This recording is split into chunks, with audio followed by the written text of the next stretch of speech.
I asked my audience to create alternate countries for a contest. Some people went out and beyond, sending more than 100 pages worth of information about their fictional country. Let's look at these submissions and determine a winner.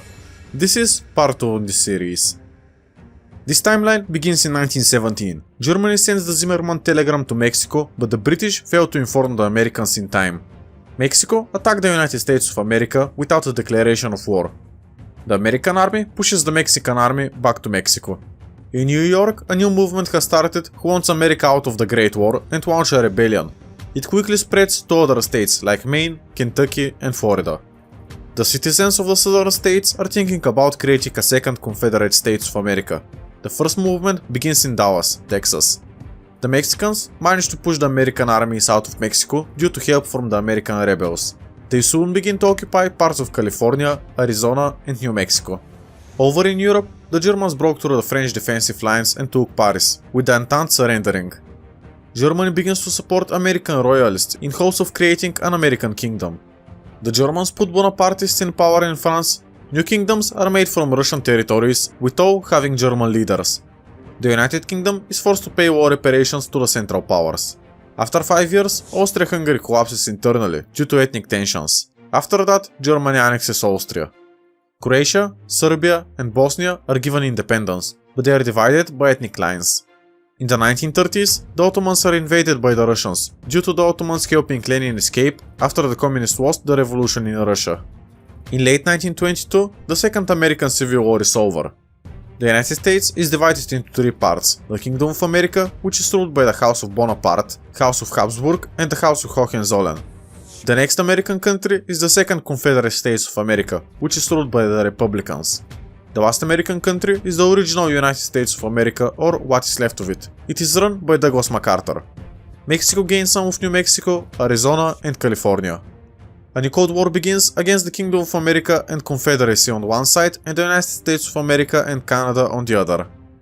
In 1923, in South America, Colombia, Venezuela and Ecuador unite to form Gran Colombia. In 1934, Argentina, Bolivia and Gran Colombia make an alliance against Peru, Chile, Brazil, as well as the French and the British colonies. The alliance invaded Brazil, Peru and Chile in 1938. The war lasted for 3 years and ended in 1941. Chile and Peru were annexed by Argentina, Bolivia and Gran Colombia. Brazil lost a lot of land during this war. In 1939, Argentina and Bolivia invaded Uruguay and Paraguay. In the 1940s, Spain and Portugal became communist, with Greece falling to communism 10 years later. This event scares the German, French and Russian public. In 1964, Albania becomes communist as well as Finland. Sweden and Norway joined the European Defense Network, in fear of communist takeover. In the 1980s, Italy explodes into a civil war. The civil war lasted from 1982 to 1988. In the end, Italy was divided into 3 parts: Northern Italy, which is a kingdom, Southern Italy, which is communist, and the Papal States, which is under the rule of the Pope. World War II begins in 1984. In the Americas, the United States of America invades the Kingdom of America, the Confederative States of America and Mexico. The war lasted from 1984 to 1990. The United States and Canada are defeated. The United States is divided between Mexico, the Confederative States of America and the Kingdom of America, and the newly independent Cascadia. Canada is divided between the Kingdom of America and Cascadia. The last war on South America was in 1984, during World War II. The Central American countries invaded Mexico, but they were defeated by the Mexicans, with the help of Gran Colombia. Thus, Central America was divided between Mexico and Gran Colombia. In the 1990s, German leaders and communist leaders sat down and made a deal. The deal says that no sides shall attack each other, and if a country wants to be communist, the people must elect a communist government. In 1999, Vladimir Putin becomes the Russian Prime Minister. In 2003, an Irish referendum for independence is held, which says 87% want independence and 78% choose communism. A year later, Ireland becomes independent under the rule of communism. In 2005, Karl Friedrich von Hohenzollern becomes the next Kaiser of Germany. In 2006, Geza von Habsburg becomes the new king of the Kingdom of America. In 2012, Donald J. Trump becomes the 25th president of the Confederative States of America. Going to Europe, this is how the continent would look like, with the Balkans being a mess as always. But we would live in a timeline with bigger Germany. In 12 BC, the monarchy of Caligaria and Vistula would unite, due to a royal marriage with the United Kingdoms entering an age of economic prosperity. In 217, the Italian tribes were unified by the king of Lazio. After his death, his son blamed Caligaria and Vistula for his father's death, gaining some land on the western coast. The Po kingdom, who has lost lands to Lazio, proposed of joining Caligaria and Vistula, so they can defeat Lazio together. The kingdom of Sfax was allied with Lazio, and made their position clear that they would join any potential wars. The Aegean League and the Eastern Kingdom also might join this great conflict in the Mediterranean. So far, all scenarios were based on the planet Earth, but this time we have something different. Heronia is a nation from the planet of Seviulis. It has a rich history, however, it also has weak military in comparison to its neighbors due to technological holdbacks. This document is 38 pages long, so I would need to summarize a bit. If you want to learn more about it, join my Discord and go to the Alternate Countries Contest channel where you can read all these submissions in detail, as well as the process of their creation. The Mikaik Empire had incredible records for the time, being founded over 4000 years ago. This universe starts at year 0, with the empire being founded from the small city of Mikeshi. Due to their position on the Karastan Sea, they began to trade with other nations, establishing contact with them.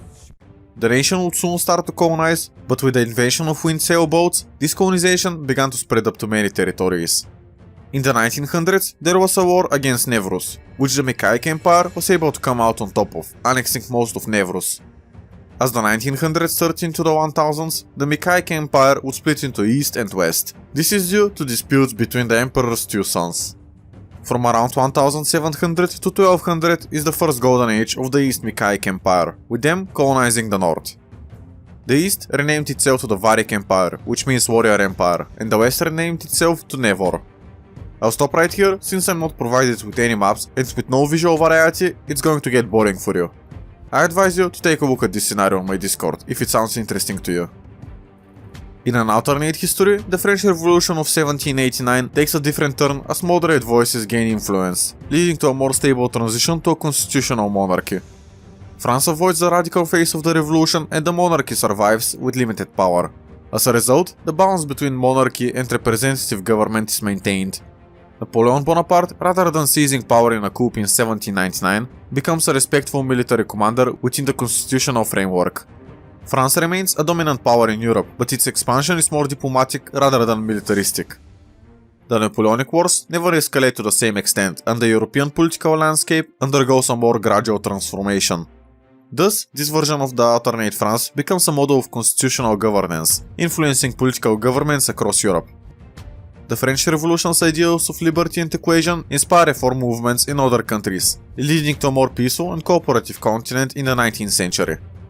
The historical tensions and conflicts that defined European history are mitigated, creating a different trajectory for the nations involved.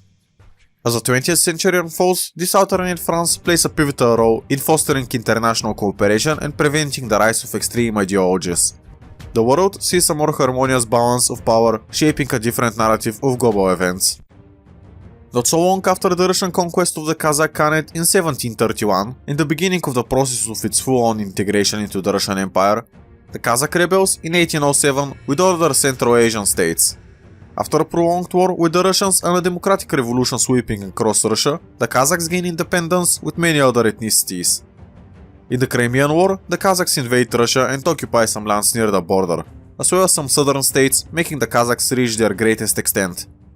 Many years later, in World War I, the Kazakhs stay neutral, but they experience a socialist revolution in their northernmost territories, since they were majority Russian. The civil war ends in a stalemate, and the socialists break away with most of the former Russian territories. During the 20s and early 30s, the Kazakh Republic reformed into a federation, due to the amounts of ethnicities in its borders. This gave them an industrial boost, so they weren't affected by the Great Depression too much. On the 1st of September 1939, the Germans marched into Poland, just like in our timeline, starting the Second World War.